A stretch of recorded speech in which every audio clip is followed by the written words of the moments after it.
You did one small thing today. You probably didn't even notice it. And in 12 months, that one small thing is going to matter more than almost anything else you did this year. Here's what's actually happening. You've been taught to think about change in big moments. The day you finally quit, the day you finally start, the dramatic turning point where everything shifts at once. But that's not how your life actually gets rewired. Your life gets rewired 1% at a time, in moments so small you forget them by dinner. This is the compound effect, and once you see it, you can't unsee it. Here's the simplest way to picture it. Improve something by just 1% every day, and by the end of a year, you're not 1% better. You're not even 12% better. Because of how compounding works, you end up almost 37 times better than where you started. 37 times. From 1%. Repeated daily. That number sounds absurd the first time you hear it. It sounded absurd to you just now. But the math isn't the strange part. The strange part is how invisible the process feels while it's happening. Think about a habit you've already built without trying. Brushing your teeth, checking your phone the moment you wake up, making coffee the same way every single morning. None of those felt like they were building anything the day you started them. But repeated enough times, they became part of who you are, wired so deep into your behavior that skipping them feels wrong. That's the compound effect operating on autopilot, whether you're paying attention or not. Right now, today, it's compounding something in your life. The only real question is whether it's compounding something you actually want. Researcher James Clear, who spent years studying how habits form, describes this as the aggregation of marginal gains. The idea that tiny, almost invisible improvements, stacked consistently over time, produce outcomes that look nothing like the sum of their parts. He points to British cycling as one of the clearest real-world examples. A performance director there decided to improve everything by just 1%. Not one big overhaul. 1% in dozens of small places.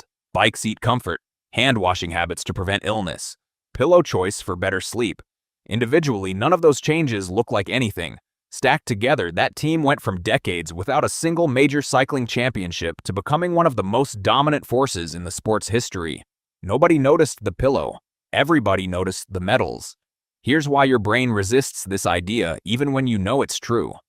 Neuroscientist Wolfram Schultz, whose research on the brain's reward system has shaped how scientists understand motivation, found that dopamine spikes happen mostly in anticipation of a reward, not during the invisible, unglamorous effort that leads to it. Small daily improvements don't trigger that spike. There's no finish line to cross, no trophy to hold, no immediate proof that anything is different, so your brain quietly tells you it isn't working. That voice is lying to you. It just doesn't have the data yet, because compounding takes time to become visible, and your brain was never built to feel patient about invisible progress. This is exactly why most people quit right before the curve bends upward. Picture the compound effect as a curve on a graph. For a long stretch, that curve looks almost flat, nearly identical to doing nothing at all. That flat stretch is where almost everyone gives up, because a flat line feels like proof that the effort isn't paying off. But the curve isn't actually flat. It's rising so slowly that your eyes can't detect the slope yet. Then, at some point that looks sudden from the outside but wasn't sudden at all, the curve bends sharply upward. What looks like an overnight success is really months or years of a nearly invisible incline finally becoming visible. You have felt this before, even if you didn't have a name for it. The workout that finally starts feeling easier. The language that finally starts clicking. The savings account that finally starts to feel like something. None of those moments were sudden. They were the compound effect quietly crossing a threshold you couldn't see coming. Here's the part that matters most for you, right now, today. The compound effect doesn't care whether the habit is good or bad. It amplifies whatever you feed it in either direction. A tiny daily improvement compounds into a completely different future. A tiny daily neglect compounds into a completely different future too, just in the opposite direction. Skipping the walk once doesn't undo your health, but skipping it as a pattern, repeated daily, compounds into something you'll eventually have to reckon with. The same invisible math that builds you up will just as quietly wear you down, depending on which habit you hand it. This is also why comparing yourself to someone further along the curve almost always backfires.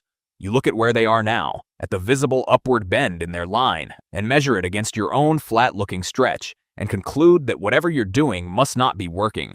But you're not seeing the same graph. You're seeing their curve at a different point in time, usually years after their own flat stretch ended. The comparison isn't just unfair, it's mathematically meaningless because two curves compared at two different starting points will always look mismatched no matter how identical the underlying habit actually is. So the goal was never to make one dramatic change. The goal is to identify the one tiny habit you can actually sustain every single day without needing motivation to show up first. Not a complete overhaul, 1%. There's a reason 1% works better than a dramatic overhaul, and it isn't just that it's easier. A big sweeping change asks your brain to treat an entire identity shift as normal overnight, and your brain resists exactly that kind of sudden reprogramming.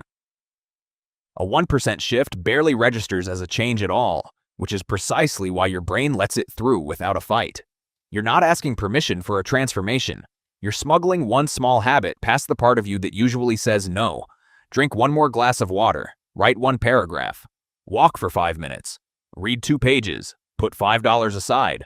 The size of the habit matters far less than whether it survives contact with a bad day, because a habit that only works on your best days was never really compounding at all. Here's your one step. Pick one tiny habit small enough that skipping it would feel almost silly, and do it today. Not next Monday. Not once you feel ready. Today, in whatever form is smallest and most honest for your actual life right now. Because a year from now, you will have either compounded that one tiny habit into something unrecognizable, or you'll be standing in the exact same spot, wondering where the year went. You did one small thing today. Make sure it's the one that's actually rewiring your whole life, 1 invisible % at a time.